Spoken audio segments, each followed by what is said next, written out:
Mas, Paulo, o que, que você vai trazer para a gente hoje, meu amigo? Olha, hoje eu não vou tratar de governança, não, porque o clima tá pesado e eu quero tornar um clima um pouco mais ameno.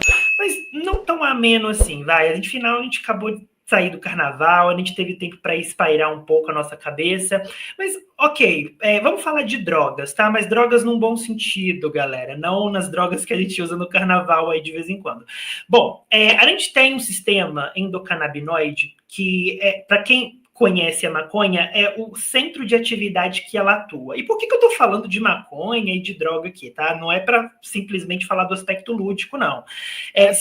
Porque faz parte da dinâmica de recreativa e curativa hoje de, sei lá, 40% da população brasileira. Exatamente. A gente continua varrendo isso para debaixo do tapete, né? Mas todo mundo usa e aí todo mundo finge que não. E não dá para marginalizar. Afinal de contas, né, a galera que trabalha com isso tem obtido resultados muito interessantes. E é sobre um desses resultados que eu vou trazer para vocês. Como eu estava falando antes, o sistema endocannabinoide é um sistema muito poderoso de analgesia e que não é explorado pela indústria farmacêutica, porque os compostos canabinoides que a gente encontra na natureza, eles têm atividades psicotrópicas. Então, isso tem limitado muito o uso terapêutico em relação à capacidade potencial que essas substâncias podem gerar em termos de resultados. E o que alguns cientistas da Universidade de Washington fizeram? Eles modificaram uma substância canabinoide proveniente das drogas do grupo das maconhas sintéticas. O mais conhecido que a gente tem hoje é a da K9, e eles modificaram para tentar fazer com que essa substância específica ela apresentasse somente o efeito de analgesia, sem os efeitos adversos de tolerância e de atividade psicotrópica. Como que eles fizeram isso? E por que isso é importante? Bom, começando pelo como. Eles conseguiram entender como que o receptor que se liga à substância faz com que ela ative um circuito de comunicação celular em cascata. Conhecer o funcionamento desse circuito permitiu com que eles conseguissem criar um viés químico seletivo de analgesia, modificando a estrutura química da maconha sintética, do canabidiol sintético, e fazendo com que ele se ligasse de forma forte a esse receptor sem chegar no sistema nervoso central. E por não conseguir chegar no sistema nervoso central, eles conseguem, então, evitar os efeitos adversos e psicotrópicos associados à substância e potencializar os efeitos analgésicos. Isso é inédito na literatura, porque até então esse sistema tem sido subexplorado, justamente por conta da dificuldade de selecionar aquilo que se quer obter em termos terapêuticos daquilo que a gente não quer obter, que são os efeitos adversos.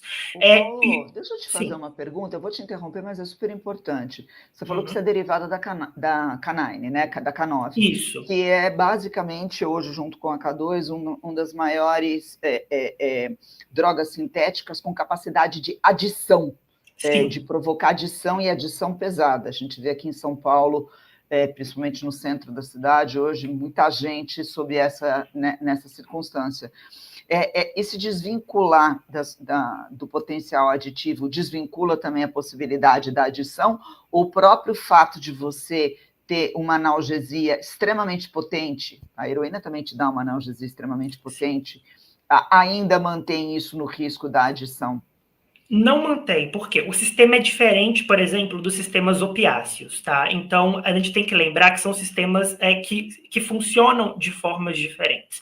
E mais do que isso, como esse sistema ele é, de certa forma, ubíquo, ele não está presente só no sistema nervoso central, ele está presente nas áreas periféricas do nosso corpo. Você consegue fazer com que essa nova molécula modificada do canabidiol proveniente, por exemplo, da K9, ela consiga ficar somente na região periférica do nosso corpo, promovendo essa analgesia. E o efeito da adição, que é um efeito, a gente tem que lembrar, cerebral, está relacionado com comportamento, ele não se consolida, porque você sequer tem essa substância presente no cérebro, justamente porque você tem a dissorção dessa molécula por meio dessa modificação química, que vai ficar presa a esse receptor. Então, você consegue, pela primeira vez, explorar a capacidade máxima de analgesia sem o processo da adição, da dependência, e sem o processo psicotrópico associado a essa droga, que, sim, é muito problemático, porque a gente está falando de alucinação, de riscos de psicose, e por aí vai. A gente tem exemplos, por exemplo, com a K9, que evidencia muito essa característica desses canabinoides sintéticos. Então, isso, inclusive, não só poderia ser aplicado aos canabinoides, mas a outras substâncias, por exemplo, os próprios opiáceos. E esses cientistas já estão trabalhando agora com os opioides para tentar replicar essa característica de seletividade com eles, para fazer com que eles não cheguem no sistema nervoso central. Existem algumas limitações. Primeiro, porque esses estudos eles foram feitos apenas em ratos. E é importante a gente replicar esses estudos em humanos. E é esse o próximo passo que eles estão planejando executar no final desse ano, início do ano que vem. De qualquer forma, isso é um case incrível de como que drogas com potencial de dependência, que podem gerar estragos psíquicos, estragos físicos, quando elas são modificadas, quando a sua natureza química é modificada, ela pode se reverter em benefício de toda a população. Então, é bom ficar de olho nessas pesquisas, porque, na minha opinião, ela é extremamente sofisticada e é uma abordagem inédita na literatura.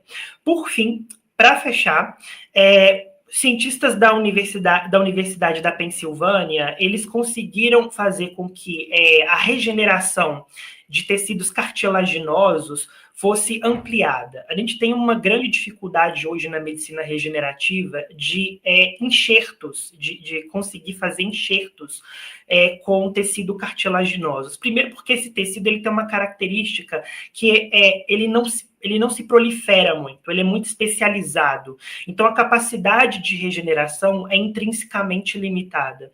A abordagem que esses cientistas, então, fizeram foi pegar células-tronco nasal dos pacientes. Eles testaram 108 pacientes. Essa pesquisa ela foi feita, então, no nível clínico, não no nível de animais em laboratório. E eles cultivaram essas células, esses condrócitos, que são as células que vão dar origem ao tecido cartilaginoso, durante 2 semanas. E eles obtiveram resultados de regeneração quase que totais. Então, a gente está falando de, por exemplo, diversas doenças degenerativas associadas a idades, como artrose, artrite reumatoide, doenças autoimunes, que podem se beneficiar dessas terapias, porque elas não só utilizam tecido do próprio paciente, mas esse enxerto ele é feito sob medida.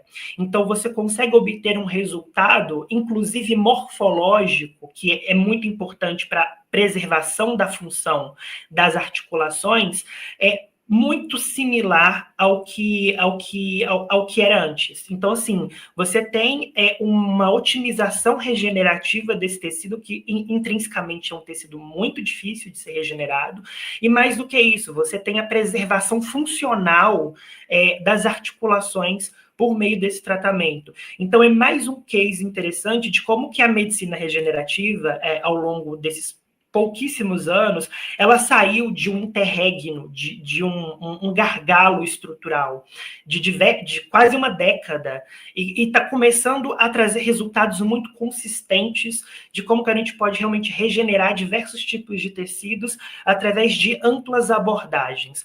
Então, eu trago esses dois, eu gostaria de trazer esses 2 exemplos, porque são exemplos que demonstram não só o impacto da medicina, das pesquisas biomédicas, mas por serem pesquisas norte-americanas, como que os Estados Unidos e suas políticas de investimento em pesquisa, que nesse momento estão sendo ameaçadas, podem gerar impactos imediatos. Então, ficar de olho em como que ciência, decisões políticas estão em consonância. E eu deixo essas duas notícias para a galera que estamos ouvindo agora e para vocês. É isso.